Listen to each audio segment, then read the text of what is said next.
speed, shutter speed. That's going to give you a nice clear shot so you can recognize what you shot a week ago. Or if you have that video mode, keep it on video mode because you never know what you're going to see when and where. A lot of times we'll go right by an animal hiding in the bushes, and at the last minute I'm going to say, oh, there it is. You're going to want to jump around and take that shot. Even when I come to a pause to take pictures, it's only a short pause for just a couple seconds so we can stay on schedule. So you got to have your cameras up, out, and ready to go. If you have a little strap on them that you can put around your wrist so you don't lose it, that would really be great. Now, the Harambe Wildlife Reserve was formed in 1971 to help protect the wild animals here in Africa. We have about 800 square miles of bush country out here, and the animals are pretty much free to roam all over the reserve. You never know what you're going to see, when, and what, and where. So keep your eyes open at all times. I will do my best to point out each and every one of the animals out here, and I'll give you some good information about each and every animal we see as well. So everybody ready to go? Everything relates to Rob Paulsen. Okay, then twin beanies, let's go. Okay, the first area we are entering is called the Little Ituri Forest. The dense forest is home to many animals, but like I was saying, they do like to get in behind these tall stands of bamboo and in the bushes. So they're kind of hard to see. So do your best to keep an eye out, and I will point them out as I come upon them.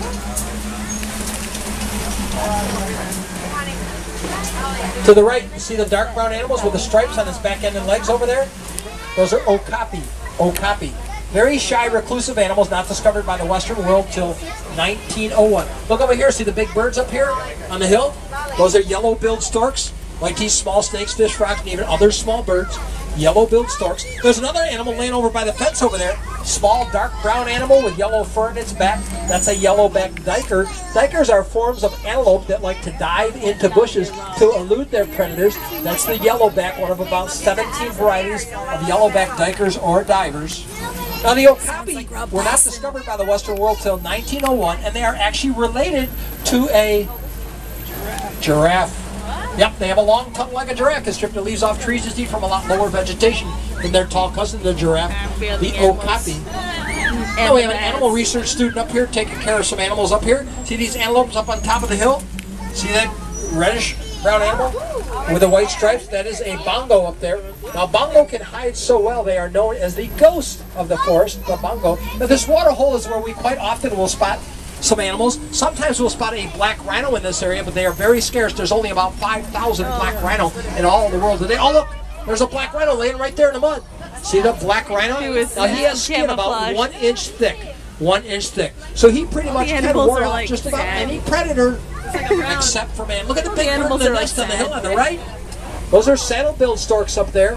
They get their name because there's a little yellow saddle that sits up on top of their bill. Saddle-billed storks. They stand about 5 foot tall, about 8 to 9 foot wingspan. There's some more bongo up there as well.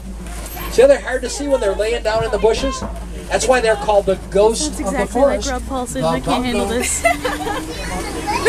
No, we do get very close to the animals out here, as you can see, which is a good thing for us indeed. But it's not always good for the animals. That means someone like a poacher can get just as close as you and I. Okay, we are now going to head over toward the Safi River area. Now we get over to the Safi River and see what kind of animals we can spot in and around the river. Quite often we do see hippos in the river. Now baby calf hippos start out weighing around 85 pounds when they're born, but full-grown males can tip the scales at well over 5,000 pounds. Now being large, heavy creatures, hippos prefer to spend most of their daytime in the water to keep cool. And they can actually hold their breath underwater for periods of like 8 minutes. Then they come up for air and usually slip right back in the water to cool off. Spending a majority of their daytime when it's hot in the water. They do come out of the water in the evening when it's naturally cooler. And hippos are herbivores. That means they eat vegetation. Look at the hippos behind the island there. See them all in the water, keep it cooler? There's no humans on the planet that like to eat vultures. Now the birds we have here in the island, these are all pink-backed pelicans. They do live in colonies and they nest right there in the trees. The pink-backed pelicans. Oh, there's a really close look at a hippo. Now when they go underwater holding their breath, they'll come up, usually wiggle their ears, take a snort of air, slip right back in the water. They can either swim or walk along the bottom of the river. And as it starts to get late in the evening, it starts cooling off outside, that's when they'll migrate out of the water to eat, eating about 150 pounds each and every day. As we come up around a corner here, we're going to be crossing one of several rickety old bridges. Once again, I need to remind you, do need to remain seated at all times. Hang on tight, we'll sneak across this bridge without any trouble. I really want him to do a yak. Now, there's a downed tree over there by the cliff with a couple of blackbirds with white necks on them over there. Those are white-breasted cormorants over there. They like to dive really deep in the water to get their fish. White-breasted cormorants. What's everybody staring at over there? Oh, look! Oh, look at the crocodiles. That's what they're looking at. These are Nile crocodiles. Now, they can get quite large, folks, upwards to 20 foot long. 20 foot long. Now, when it gets really hot, they'll open their mouths to cool off. But when they close their mouth, 2,000 pounds per square inch of crushing pressure. Ouch! Nile crocodile. It's ready to bite you. He's like...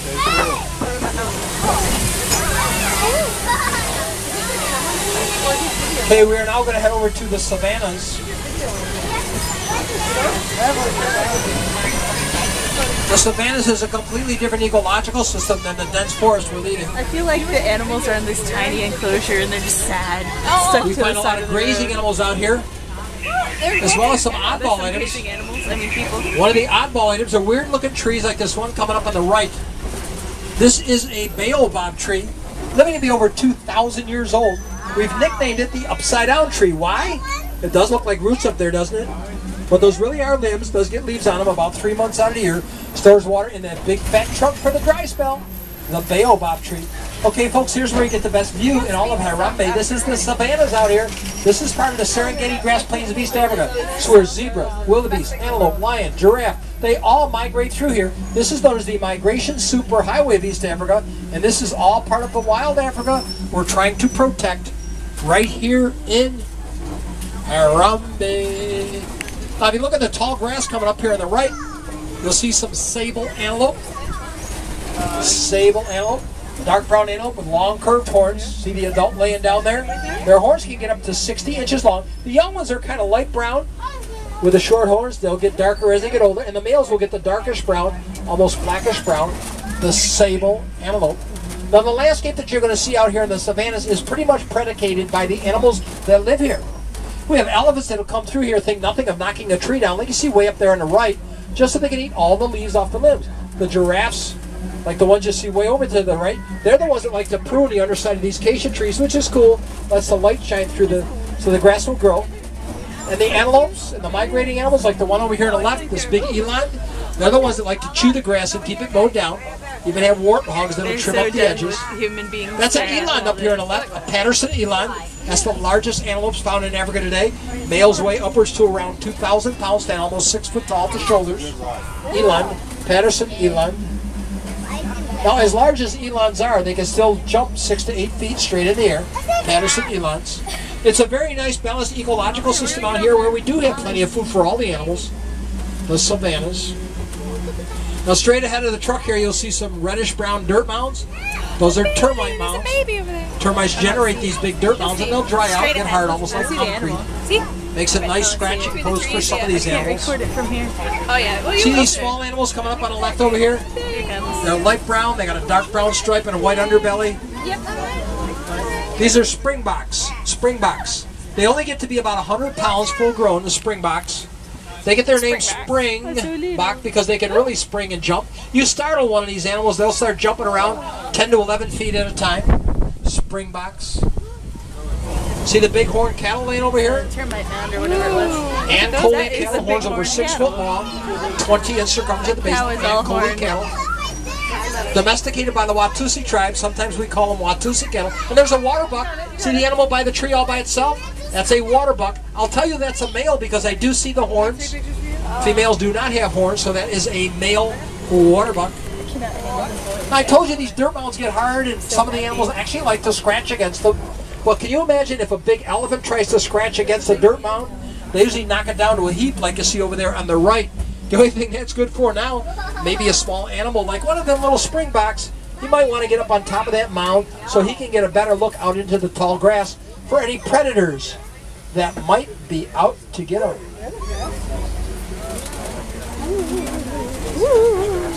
Everybody's slowing down by that giraffe up ahead. There's even some in the distance over there beyond. Now we have two different kinds of giraffes here in the reserve. we have reticulated giraffes and Maasai giraffes. The one close to us coming up here is a reticulated giraffe. It gets its name from the Latin word reticulata, which means net. See how it looks like someone dropped a white net on its coat? That's a reticulated giraffe. Giraffes are the tallest animals in the world. Which side? Okay, this side. Standing anywhere from 18 to 20 foot tall for a giraffe. That one's a tiny one. They're very tall at birth. Giraffes are about 6 foot tall when they're born, There was one that was born here. weighing around 2,500 pounds for a full-grown male. Maybe that's it. Reticulated giraffe. Just take one. What's the difference between a reticulated giraffe and a regular giraffe? Another one walking through the tall grass straight in front of us. That too is a reticulated giraffe. Once again, you can tell it's got a nice, very neat pattern on its coat. Looks like someone dropped a white net on it. Reticulated giraffe. This angle at all. Got animals in the road up ahead holding up traffic. We do give the animals here the right of way. Most of the times the animals will migrate off on their own. Okay, here we go. Here's the big reticulated giraffe. Now the giraffes, like most of the animals out here, will spend all day long looking for food. They have a long sandpaper-like tongue. They use that long tongue to strip the leaves off trees and other vegetation.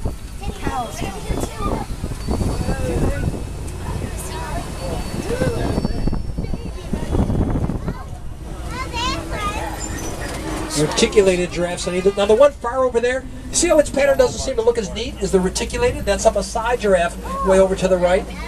Its pattern isn't quite as neat as the reticulated. He's really white. He's like black and white.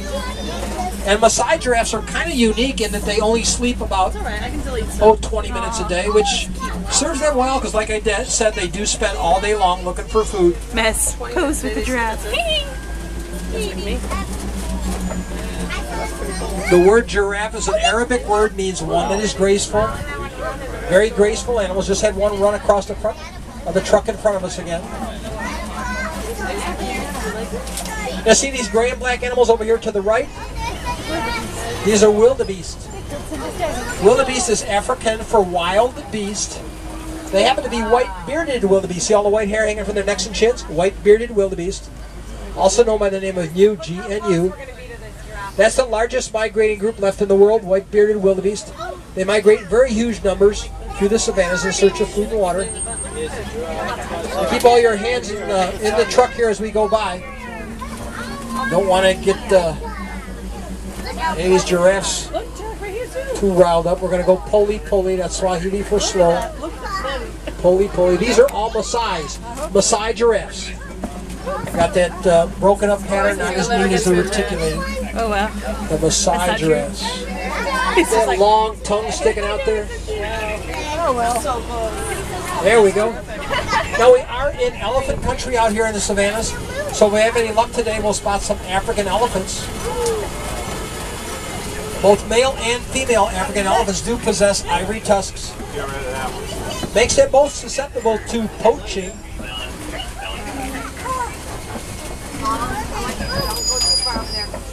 Large male elephants can get quite large. A large male African elephant can weigh around 13,000 pounds. And a big male can consume up to 300 pounds of vegetation in a single day. They do. Both do, but like they're hiding. Oh yeah. They'll try to tempt the elephants now by bringing out a goat. There's this big rock coming up here on the left. We call this area Monkey Point because we quite often will see mandrill monkeys up in the rocks over here to the left. Mandrill monkeys are the largest monkeys found in Africa today. I don't see any monkeys. Do you see any monkeys? I don't see any monkeys. Male mandrill monkeys can weigh upwards to 200 pounds. Small females are around 35 pounds, mandrill monkeys. And a male, if you spot a male, they're very colorful. Actually, males have bright red and blue markings on their noses and bottoms. Mandrill monkeys. The only monkeys I see are hiding in the bushes. Oh, there's some more. Look beyond the rocks over here to the left. See the monkeys walking around? You'll often find them grooming each other. They're very social animals. The mandrill monkeys. You're getting at that booty? Cleaning butts. Oh, they're dancing. Oh, they're fighting babies. Young ones down there in the bushes as well. I'm going to see if I get some music on the radio here. See if we can spot some more animals out here. I see something over there that one's doing. Going poly-poly, it means the truck in front of us is going slow. Poly-poly.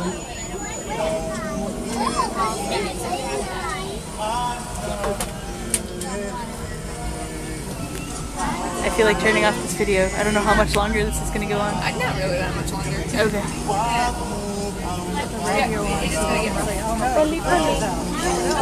We're just going to go to the right up here around the bushes, see what else we can find. He should be a Rob Paulsen impersonator. He should. Seriously. I think it's great. Oh, this road is closed though. Yeah, the bridge is washed out. Yeah, all washed out. We do have our problems with bridges out here. That's why we got to go poly-poly. Take it easy on the bridges.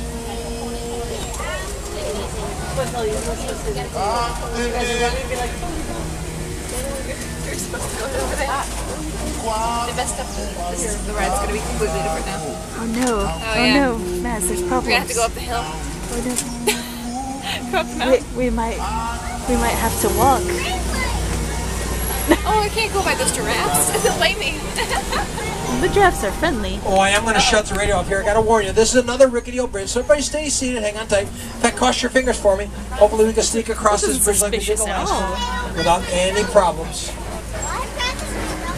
Ooh, pretty. Doesn't really sound good, does it? Uh-oh! What's going on? Okay, lean to the right. Lean to the right. Keep those fingers crossed. Hang on tight. See if I can get us off of here. Front wheels off. I was hoping we would crash. Whew, close call, but we made it. Oh. Yay! Nice landing, pilot. Okay, we're coming up on an area called the Red Clay Pit. He used vocal Where magic. we often see elephant activity. I see some evidence. I see a bunch of footprints down here in the red clay. And look at all the tusk marks over here in the red clay as well. Elephants come up here and they eat red clay. That's how they get quite a few of the minerals they do require their diet. I see the herd up ahead there. See the elephants all over the place up ahead? Now we do have scientists and researchers here in the reserve spend a lot of time monitoring elephant activity and elephant communications, all in an effort to better understand the elephants so we can aid the elephants if required. Now they do communicate a very low frequency tone, undetectable by human hearing, but detectable by other elephants from miles and miles away. Now you see all the dirt on their back, folks? Elephants in the wild are very sensitive mammals, actually very prone to getting sunburned. That's why quite often they do throw dust and dirt in their back. I've even seen them roll in the mud. All in an effort to create some natural sunscreen so they don't become We spend sunburned. a lot of money at the store for dirt to put These on are our very bodies. social creatures, Yeah. usually travel around in herds made up of the babies and the females. The males like to wander off on their own a lot, but the babies will stay with the herd 13 to 15 years, second longest gestation period to humans. Gives them all the time they need to learn social skills, where the best watering hole and the best feeding spots are. Now, I told you males could be 13,000 pounds, females around 6,000 to 8,000 pounds.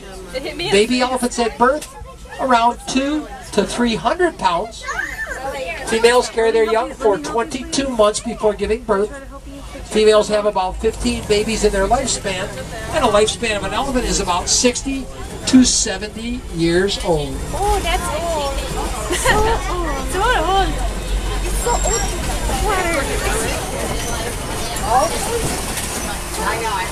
Oh, the ducks. Hiding behind the big baobab tree there. Hey, look out here, you see a bunch of birds out on this island. These are called greater flamingos. The lightest tint pink of the flamingo species eating shrimp and other crustaceans that contains carotene. It's the carotene that gives them their nice pink color, folks. Is that why they're not very pink? Now, if you look really close, you're going to spot some that have gray feathers in their necks or heads there. Those are just young flamingos. It takes a flamingo anywhere from a year to a year and a half to get their nice pink color. Greater flamingos. Okay, we're now heading into white rhino country. Only with great conservation efforts on the reserves like this have we been able to stabilize the number of white rhino here in Africa. Much like black rhino, white rhino have really been decimated by poaching and loss of natural habitat and encroachment by humans. Now, if we do spot a white rhino, your first reaction will be they're not white. And you're right, they're not white. That's not even their real name. Their real name is Vite. W-I-T, pronounced Vite, V-I-T-E. It's an African word meaning wide. Wide-nosed rhino. They have a wide, flat nose for eating very close to the ground. Vite rhino. And they were telling us that the Africans kept saying, Vite, Vite, Vite. Well, we misunderstood them. We thought they said white, so we named them white rhino. Oh, I see some cheetah in the woods. Up on the hill in the green grass up by the tree there. See a couple cheetah laying up there. They're laying down, very hard to see them. Look up there, beyond the berm, up there in the hill. See the spotted cats, the cheetahs. They are the fastest land mammals in the world. They've been clocked at speeds up to 60 miles per hour. 60 miles per hour. But they're a very lean cat. They cannot run at those high speeds for very long. They get a little burst of energy so they can run and try and catch their prey. Sometimes they'll actually get tired. They have to rest for hours to get the strength to do it again. The cheetah. Most of the cat family likes to hunt at nighttime. Cheetahs hunt during the day. I don't know if got big rocks coming up ahead of us here called kopies. Kopies means knobby. Knobby rocks.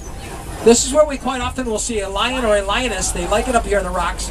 Gives them a great vantage point to keep an eye on things out here in the wild. Oh, I see both. I see a female and a male. See the female and the male lion up there? Well, that's how they spend the majority of their day, folks.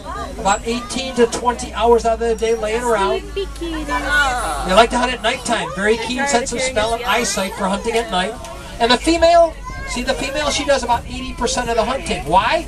Well, she's not as big. She's only about 300 pounds. The male's like 500, 550 pounds. Makes the females more agile, better hunters. Groups of lions are called prides, and the dominant male is always the leader of the pride. Look over to the right. Oh, that's a good picture of it. Look over to the right. You see? White rhino. White rhino. Wide-nosed rhino. Jackson, look up. Very thick skin, just like a black rhino. Not nearly as aggressive, but they can still charge at speeds of up to 35 miles per hour. White rhino.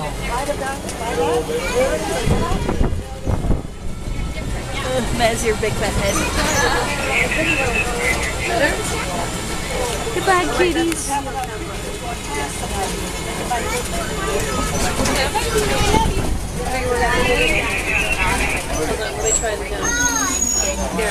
These holes right here called warthog burrows. Oh, there's the warthog. See them walking around? Those are warthogs. The largest burrowing animals found in Africa today, warthogs. They actually dig with their noses. They do get horns, but they use their horns for protection. They'll actually back in those holes with their horns stuck out to protect themselves. Got some ostrich eggs up here on the left of the ground. Yes, these are real ostrich eggs. Largest egg laid by any bird in the world is an ostrich egg. Each one's about 3 pounds. Oh, there's ostriches on the other side. There's a couple different antelope over here. The white brown ones with the long curved horns are scimitar horn oryx, and the small dark brown ones are bantabak. Very endangered species, only found on a reserve like this, the bantabak. And the ostriches you see here, these are the largest birds in the world. They do have wings, see the big wings? But they do not fly. They can run. They can run about 40 miles per hour. The ostrich. I love them. They remind me of me. Ostrich. Is it because you bury your head in the sand?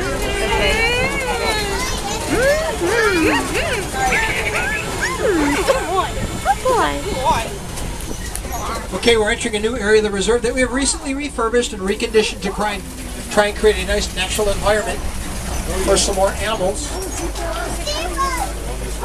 What we have up ahead are zebras. These are Grant zebras, G-R-A-N-T, Grant zebras. Now, everyone was always asking the question, are they white with black stripes or black with white stripes? Well, if you look at their nose, what color is their nose, folks? Black. It's black, so they do have black skin.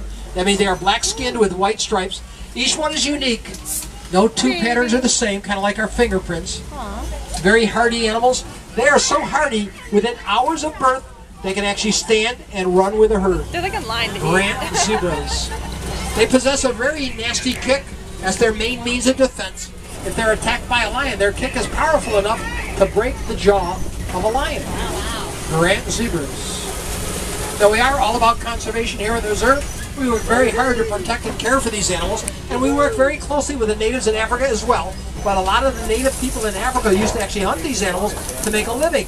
So what we've done is we work close with them to create some new economic incentives. So they want to care for the animals as much as we do, and it's working out quite well. Now, if you want to learn more about how we care and feed the animals, you need to take a ride on Rafiki's Planet Watch train ride. The Wildlife Express train is about a 3 to 5 minute train ride. Takes you to a petting zoo and an animal care station. The petting zoo is the affection station, the only place on the park you can actually pet and touch animals, and we're piggies. And the animal care station is where you learn all kinds of conservation messages, how we care and feed for the animals. And when you're done, you jump back on the Wildlife Express train, and in 3 to 5 minutes, you're right back here in Harambe. Now, this water hole means we're getting very close to the Warden's Post, bringing our safari to a close. So once again, my name is Dave. I do want to thank you for having picked Kilimanjaro Safaris as your safari drivers.